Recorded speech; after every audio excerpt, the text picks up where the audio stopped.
dia tidak mungkin akan berpikir seperti itu. Tapi dia akan memperjuangkan apa yang sudah terjadi dengan diri dia. Seberapa yakin kamu Fernie tidak ada main dengan laki-laki lain? Sangat yakin, karena saya tinggal bareng sama Fernie saat itu, dan yang memanajeri Fernie pada saat itu adalah saya, selain dia pakai karya saya. Apa yang membuat kamu bilang kamu sangat yakin? Sangat yakin. Kamu yakin nggak sebagai orang yang menjadi temannya Fernie, kalau itu anak saya?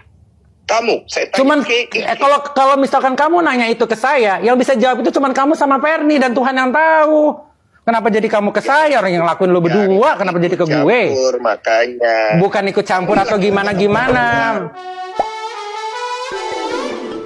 Hola netizen yang tercinta, kasus yang melibatkan Fernie Hassan dan Denny Sumargo semakin memanas. Dalam sebuah podcast Dr. Richard Lee, Dr. Richard mengatakan kesiapannya untuk membayarkan tes DNA anak Fernie Hassan, bahkan jika harus dilakukan di luar negeri. Dalam podcast tersebut, Ikeida, teman masa kecil Fernie Hassan, hadir sebagai bintang tamu dan memberikan pandangan berbeda. Lalu, Dr. Richard menanyakan alasan tes DNA tidak dilakukan pada laki-laki lain. Ikeida mengemukakan keraguan atas hasil tes DNA sebelumnya. Ikeida menganggap bahwa Fernie hanya memiliki hubungan dengan Denny Sumargo. Ketegangan dalam podcast ini mencapai puncaknya saat Dr. Richard secara langsung menelpon Denny Sumargo di tengah-tengah podcast. Ikeida pun melakukan panggilan telepon kepada Fernie Hassan. Dalam percakapannya dengan Denny Sumargo, Ikeida menegaskan keyakinannya bahwa anak tersebut adalah hasil hubungan antara Fernie Hassan dan Denny Sumargo. Setelah percakapan dengan Denny Sumargo, Fernie Hassan juga dihubungi via telepon. Setelah terhubung dengan suasana yang memanas, Denny Sumargo meminta Fernie Hassan untuk datang ke kediaman Denny Sumargo. Namun, Fernie menolak tawaran tersebut dengan alasan untuk menyelesaikan proses hukum secara formal. Bahkan, dalam percakapan tersebut, Fernie tampak melakukan peneriakan yang mengindikasikan tingginya emosi dalam kasus ini. Kasus tes DNA anak Fernie Hassan ini terus menjadi perbincangan hangat di kalangan publik. Meskipun sudah diberitakan beberapa kali di media, Fernie Hassan masih belum muncul untuk memberikan keterangan secara langsung kepada publik. Nah, gimana nih menurut netizen yang maha benar? Silakan berkomentar ya.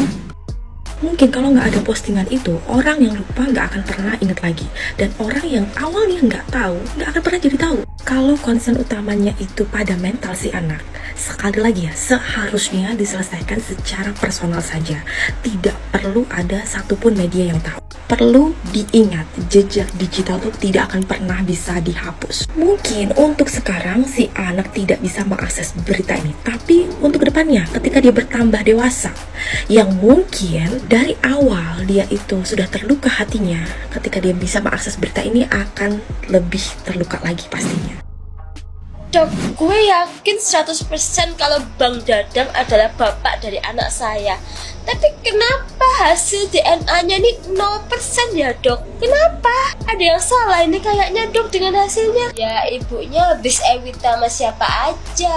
Kalau mau adil ya semua aja ke sini. Tes bareng-bareng DNA semua. Biar adil. Udah jelas-jelas hasilnya 0% masih dipertanyakan. Jangan kebanyakan sinetron dah.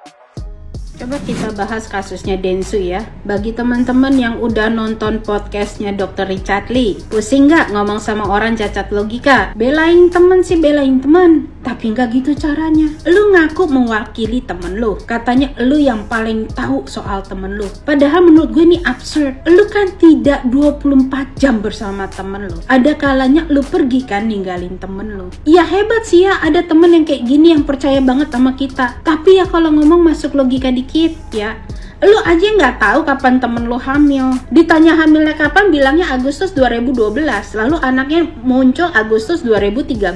Ini secara medis gimana jelasinnya? Gimana? Coba deh tuh Dokter Aiman, Dokter Firhan, tolong jelasin gimana caranya. Lalu lu rubah keterangannya November.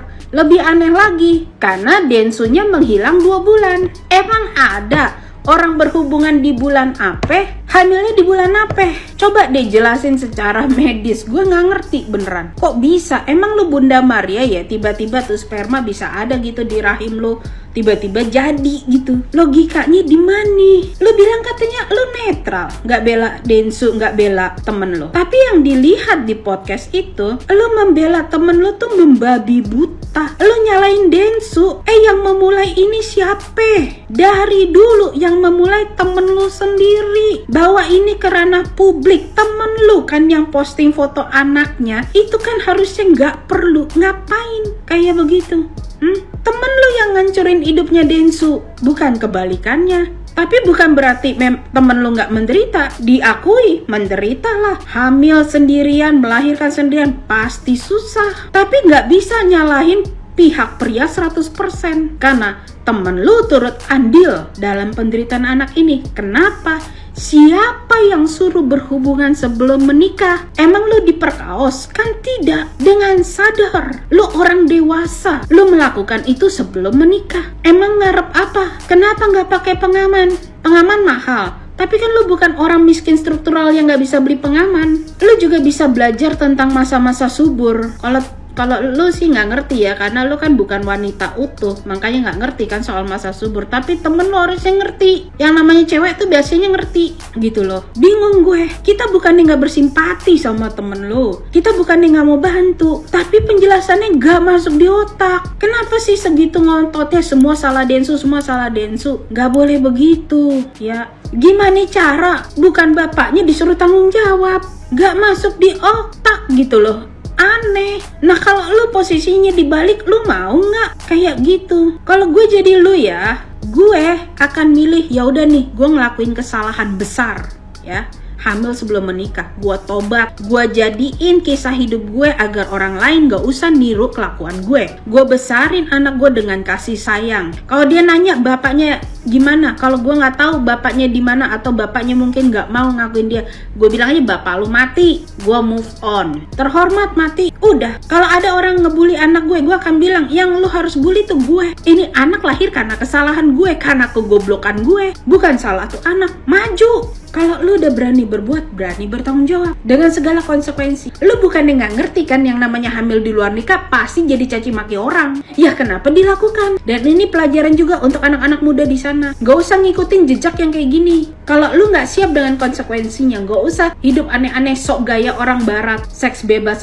apa hasilnya? Gue tanya. Orang-orang di Amerika sana aja mulai menyesal hidup kayak begitu. Ngapain sekarang kita orang Indonesia ngikut-ngikutin gaya hidup orang kayak gitu? Apa untungnya bagi wanita? Gue tanya, kesel gue. Karena kasus kayak gini tuh bukan sekali dua kali terjadi. Mungkin karena ini berhubungan sama artis ya, jadi naik. Tapi ada di luar-luar sana nih kasus yang modelan kayak gini. Dan gue biarpun perempuan, gue gak akan belain perempuan yang kayak begini ya. Apalagi kalau perempuannya tidur lebih daripada satu orang. Jangan begitu. Gue sih kasih tahu aja ya, secara hukum Densu pasti menang. Anak yang lahir di luar pernikahan gak punya kekuatan hukum. Sekalipun lu pikir udah nikah siri, itu tidak kuat secara hukum. Makanya nikah supaya ada perlindungan hukum demi kebaikan lu sama calon anak lu. Itu yang lu harus pikir sebelum melakukan free sex. Kecuali lu sultan, lu nggak butuh cowok, lu bisa mandiri. Dia itu lu mungkin nggak peduli agama, ya terserah lu dah, lu mau hidup kayak mana. Ini gua harap didengar oleh anak-anak generasi selanjutnya ya. Gua nih generasi mak-mak, bentar lagi umur gue setengah abad ya. Gue sih kasih tahu, jangan aneh-aneh hidup. Ini juga buat anak-anak laki-laki juga. Lu pusing kan kalau ada orang ngaku hamil dari hasil lu. Makanya jangan aneh-aneh, jangan gonta-ganti cewek. Lu mau terlihat apa sih? Keren gitu, maco, playboy, F-boy. Pusing kan lu kalau orang pada ngaku bahwa hamilnya sama lu. Udahlah, mendingan kalian tes DNA, gak usah belat-belit, kita yang kawal. Kalau sampai tes DNA-nya salah yang kemarin dan ternyata bapaknya Densu kita gecek, RSCM kita gecek. Tapi kalau ternyata tes DNA hasilnya sama, lu berdua siap nggak diproses secara hukum? Lu tuh bikin kegaduhan. Lu pikir kita netizen seneng liatin kegaduhan kayak gini? Kagak. Kalian bikin presiden buruk buat orang lain. Tahu nggak?